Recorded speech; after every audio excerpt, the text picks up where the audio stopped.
This video, in fact, is in response to a viewer request that asked me to speak a little bit about my piano story, my journey so far, my practice routine, goal setting, repertoire, and things like that. And actually, I thought maybe it'll be helpful to anybody trying to get their head around this journey. I mean, I'm not saying I've got all the answers by any means, but hopefully I'm asking some of the right questions. Are you sitting comfortably? Then let's begin. If you're a regular viewer, then I'm sure you know that I basically started learning piano as a teenager and then stopped somewhere in my 20s. And I thought maybe it would be helpful to give a little bit of that background, as of course sometimes it can help to understand why things happen, to see what we can do to move beyond them. Now, I grew up in a fairly musical family, I guess. I mean, I started learning the recorder when I was very young and later started learning lots of brass instruments because my dad was in fact the conductor of a local brass band.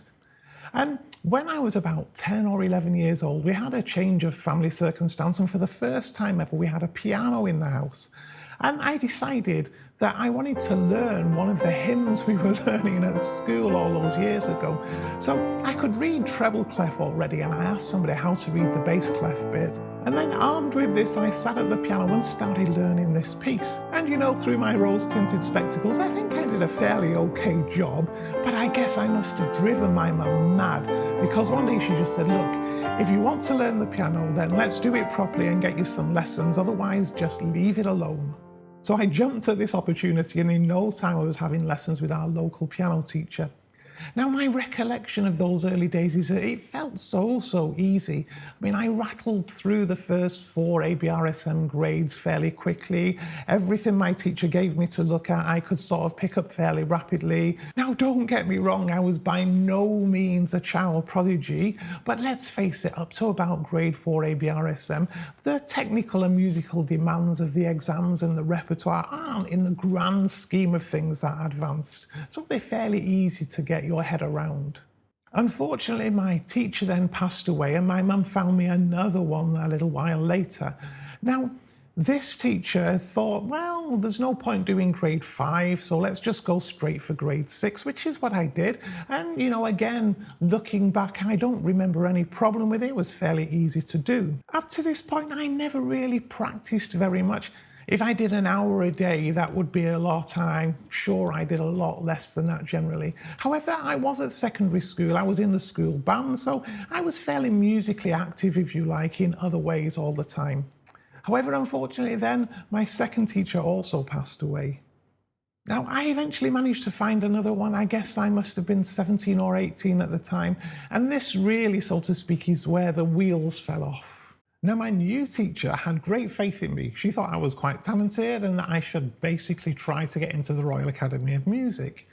And she thought that to do this, the best thing to do was just to go straight to grade 8, as this was the minimum requirement at the time for an audition. So that's basically what we did, and she set about preparing me for this grade. I also, at the same time, then upped my practice to be 4 hours a day, give or take, most days, and this was whilst working full-time. However, now, of course, the music I was needing to learn was much more technically demanding and musically demanding, and this is the first time I remember ever starting to struggle with piano. Now, I know that my teacher was very good. She had great success with many of her other pupils, but for some reason, I just couldn't make any progress. And after 2 or 3 years of really pushing myself very hard, I just gave up. I mean, cutting a long story short, I reached the point that even if I just sat down at the piano, my entire back would tense up, my arms would tense up. So I just stopped. Now, I didn't immediately stop playing altogether. I think up till about the age of 26, I continued to actually earn some money at university by playing for pubs and playing for sort of, you know, formal dinners and that kind of event. But I didn't do any serious practice during this period. And I think I was about 28 when I finally headed off for France and basically no longer had a piano and didn't touch one again for 20+ years. Then fast forward to my mid-40s, and for some reason, I don't exactly remember why, I decided to buy myself a Yamaha Clavinova. And when this was delivered at first, it wasn't the immediate coup de foudre, as they say, where I wanted to start practicing a lot and get really back into piano. But I did, during this period, start to think, well, I wonder why I actually gave up all these years ago. And on thinking this through, I sort of came to the conclusion that we all, in every field of life, no matter what it is, football or snooker or scuba diving, we sort of have a level of natural intuition that we can get to. And for every person, this level will be different. So take scuba diving, which is something I've done as a hobby for a long time. There are some people that with almost no instruction, 5 minutes of explanation on the side of a boat, they jump into the water and they're swimming around as if they've been doing it all their lives. Yet there are other people, and I was one of these, who sort of fall into the water, flail around, splash around, swallow half the ocean, and really don't enjoy the experience. And fundamentally, there's no difference between the two people, is it? It's just that one person, for some reason, gets it, and the other person, for some reason, doesn't. And I think the same is true of piano. For some people, they've got such natural intuition, ability, talent, you might want to call it, that they're playing really advanced music by the age of 4. And then there are other people that by the time they get to page 20 of a tune a day, they find it mission impossible almost. And I think once we reach this limit of our natural ability, it takes a lot of hard work to progress any further. And in fact, it's probably better to say it takes a lot of smart work to progress any further. And I'm sure this in part explains why there seem to be thousands and thousands of child prodigies, be it there are very, very few top-class concert pianists. So I think that once I'd hit my natural intuition limit for playing piano, so somewhere between grades 6 and 8, I sort of hit a brick wall, and I just didn't know how to work forward from that. Then the next obvious question, of course, is, so how do we move forward once we've hit this limit? And I concluded that there were 2 essential things here. The first, of course, is technique, and the second is knowing how to practice properly. So let's talk about technique first. Now, I don't think there was necessarily anything wrong with my technique per se. I mean, certainly none of my teachers ever criticised me for having poor technique, but that technique only got me to a certain point, and as things got more complicated, I didn't know how to build on the technical foundations that I had. I mean, I don't even really remember my teachers teaching me technique. Sure, this is how you hold your hand, this is how you pass your thumb under your fingers, but generally speaking, I just got it. I just knew how to play. And if I did something wrong, there was only a few words necessary to guide me in the right direction, and that was fine. But once we do get to music that we start to find difficult, then we need new technical solutions for it, because brute force simply won't do. The next thing then is knowing how to practice. So previously, because I'd always found piano so easy, the idea of how do you practice effectively never really came up. I mean, it was simply a fact of maybe start a little under tempo, work out the fingering, a few repetitions, and job done. The music was there. However, when a few repetitions don't fix some tricky passage, then I've discovered that that really points to an underlying technical issue that we need to identify and fix. And of course, knowing how to practice effectively goes hand in hand with the technique side of things. So you can't have one without the other.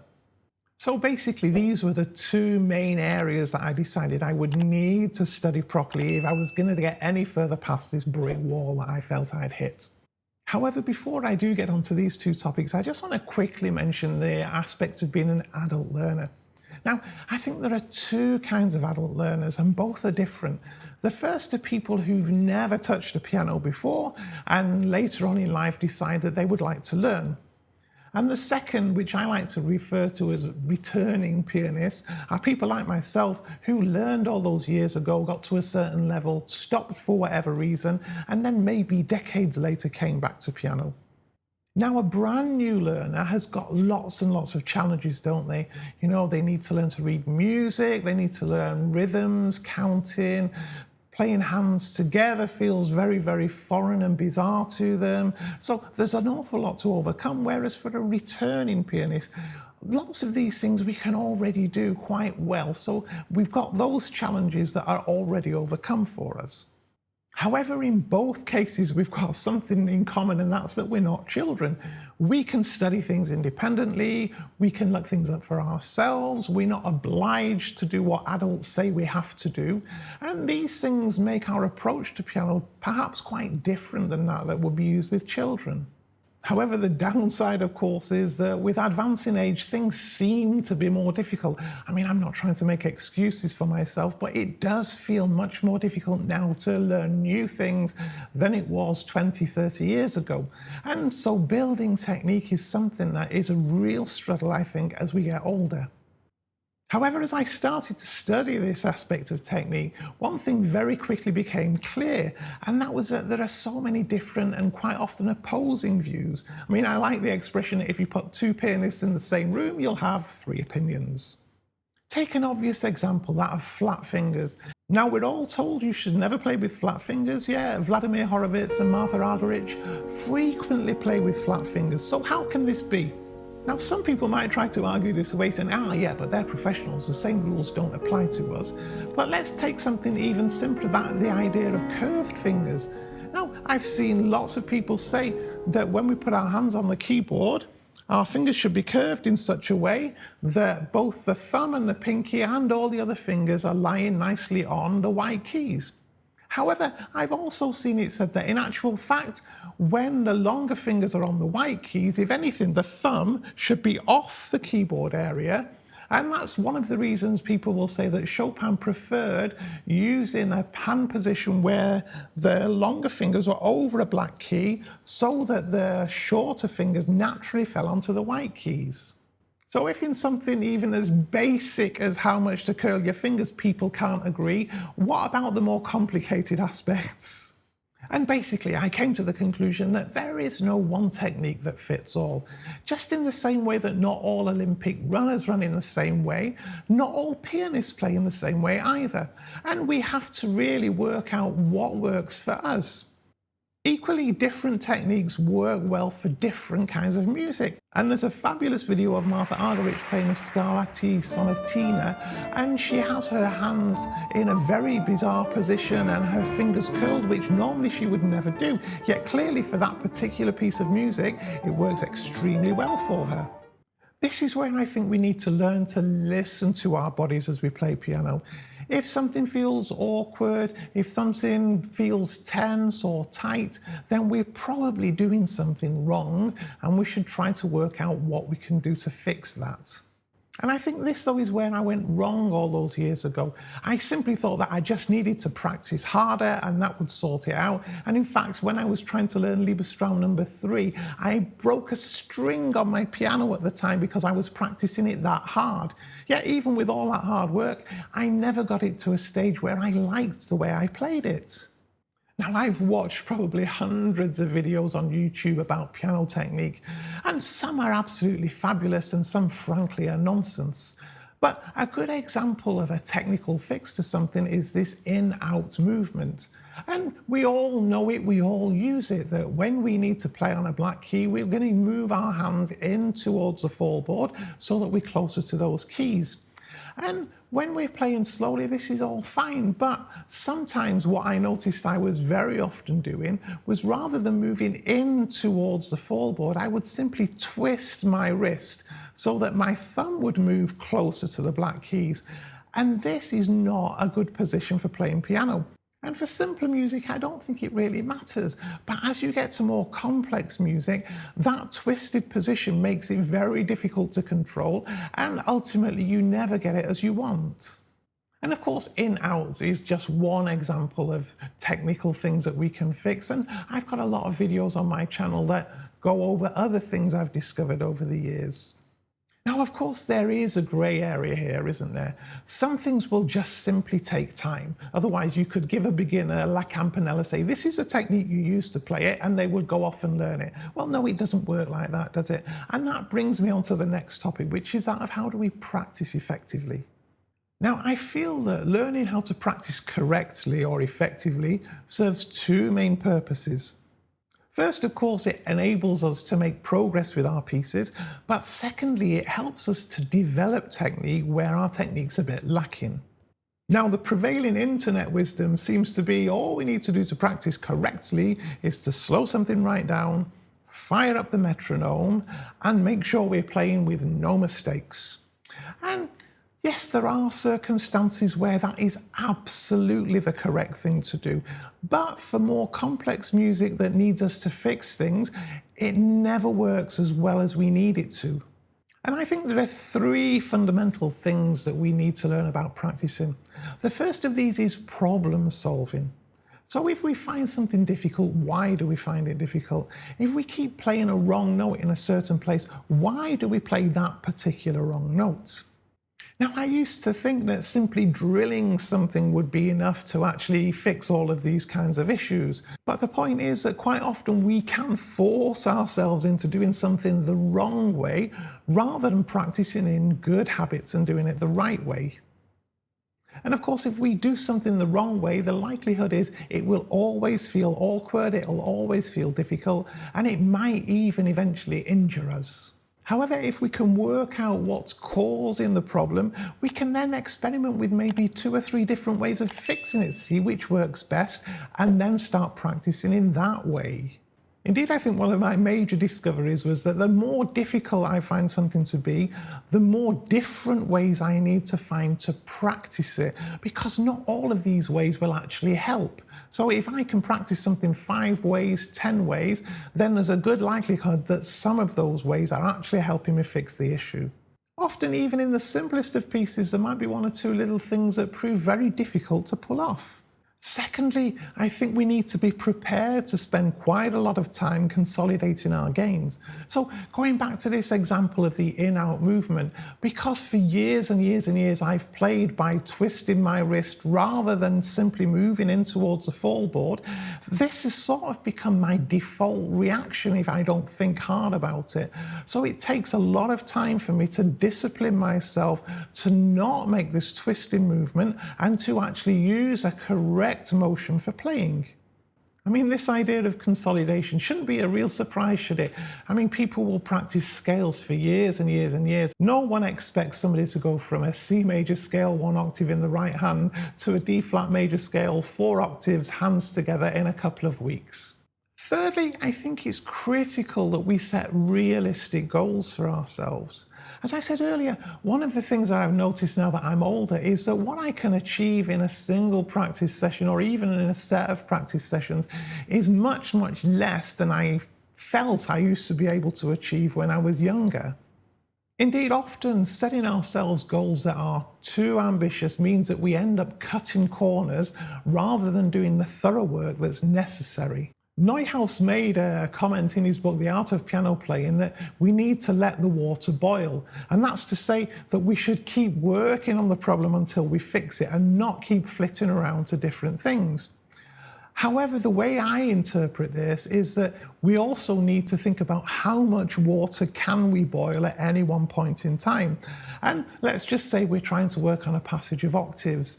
It might be that a realistic goal would be to work on 3 or 4 of those octaves uniquely in any one practice session so that we've got a chance of making some progress with those, whereas if we did a page worth of them, we'd probably get nowhere that we'd be able to notice. Now, in terms of organising my practice time, the first challenge I found was simply sitting down at the piano to practice. For a long time, I tried to get into the habit of practicing after work, but, I'd come home, I'd be hungry, I'd be tired, I'd feel like a glass of wine, and sitting down to prepare myself for what, after all, is quite a, complex feat of playing piano just was too much like hard work. However, I was reading a book called Play It Again, An Amateur Against the Impossible, and in this book there was a suggestion of practicing first thing in the morning. Now, when I first read it, I thought, no, I don't like the idea of doing that. I don't feel very creative in the morning, and piano's supposed to be a creative pastime. But then, finally, I wasn't feeling particularly creative in the evening either, so I thought, all right, let's give it a go, and I started getting up earlier. And this, for me, was the first game changer. It basically meant that I'd get an hour's worth of work done in the morning on the piano before the day took over, and I had that good feeling of knowing that at least that was in the bank for me. Now, the second thing, of course, is working out what to practice. And an hour finally isn't really a very long time, is it? And it soon gets swallowed up. So first I was thinking, how long should I practice scales? Because, of course, we all need to practice scales. And then I thought to myself, well, hang on, I practiced scales for hours and hours all those years ago, and they clearly never helped me get any better beyond the point that I'd reached. So perhaps I won't bother practicing the scales, and I didn't. I bought the Virtuoso Pianist by Hanon because, of course, everybody says, oh, you must do these exercises. But I discovered that this was just mind-numbing. And finally, I'm doing something that almost never comes up in real music, which is a repeating five-finger pattern in both hands. So I put that to one side too, and I decided I'd focus on repertoire. However, rather than just randomly choosing pieces to play, I thought I should always work on one piece that means I need to play fast, because this is something that had always been my nemesis. Hard to believe I could get to grade 8 and still not be able to play particularly fast. Now, of course, fast is relative, isn't it? You know, take something like Chopin's Minute Waltz. For me, this would be fast and I would never have attempted to try it. Yes, other people might say, well, it's not really that fast after all. But anyway, for me, it was fast, so it was one of the pieces that I put on my list to start learning. And in fact, over the years, I've released a few videos on my ideas for building speed. And whilst I wouldn't go as far as to say I'm perfectly good, I'm now far faster and more even than I ever used to be. And I can see the day that one day I will be able to finally attempt the Chopin Fantasy Impromptu. I also decided to bring back some of my old pieces, so things like Clair de Lune that I'd played all those years ago, but to bring them back using my new way of thinking and trying to identify, the bits of those pieces that I found difficult and try to work out ways to make them feel easier for me. I also decided to work on some pieces that I'd tried all those years ago and failed to be able to learn too. And then the third thing I thought I should have is something that I thought I'd be able to learn relatively quickly, so, maybe in a month's time. So this effectively gave me 3 pieces, 20 minutes per piece. That's nicely 1 hour. Then, of course, we have the pandemic that arrived, and for me, that basically gave me an opportunity to manage to up my practicing per day to about 2 hours. So I decided that I should at least spend some of that time sight reading, so I probably now do about 20 minutes sight reading every day. And I also decided, well, why not treat myself and start to learn some more difficult things that I probably won't be able to play very well, but I'm going to enjoy learning. Because personally, and I know there's a school of thought that we should only learn things at our level, but I can find more reward and work harder on something that inspires me than on something that doesn't. So I might just learn a part of a piece, such as, the Chopin Ballade No. 4. There's no way I could play it all. That would be pointless trying to learn lots of the passages, such as the coda, but there are lots of bits of it that I can play, even though they are challenging. And there are other things such as Etude No. 3 in E, which has got many parts of it which I can play and just one section that I can't. The principle I stick to, I think, is that if I can find a way of practicing something that I think is effective, then that means that ultimately that piece is sort of within my level, at least to that point. And of course, I'll have had far more enjoyment doing it than I would have done spending 20 minutes rattling through Hanon.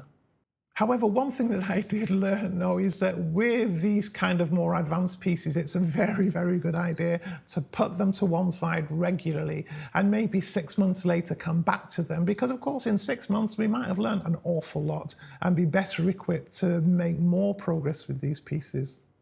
I guess these days I probably practice about 3 hours a day, and I'm not saying that every day is easy. There are clearly many days that I'll get up and think, oh, really, I just don't want to be bothered with all that hard work. But, I think the essential thing is that we need to turn up, don't we? So every day I'll come to the piano, I'll sit down, and I think there are times when turning up simply is that we've, come to the piano, we might play through some things somewhat badly, but at least we have turned up. Well, I hope you found this video interesting and maybe it's given you some ideas that you can apply to your own piano journey. I'll link my blog in the description below because I've got lots of articles such as on letting the water boil down there that you might find interesting to have a read through. And of course, my playlist here with all of my practice tips that I've sort of worked out over the years might also help you. The video linked here goes over one of the pieces I learned for speed building that you might find an interesting approach to try for yourself. If you're not already, please do subscribe to Tommy's Piano Corner. Don't forget to hit that little bell icon so you're notified of new videos as and when they're released. I thank you very much for watching today and look forward to seeing you very soon.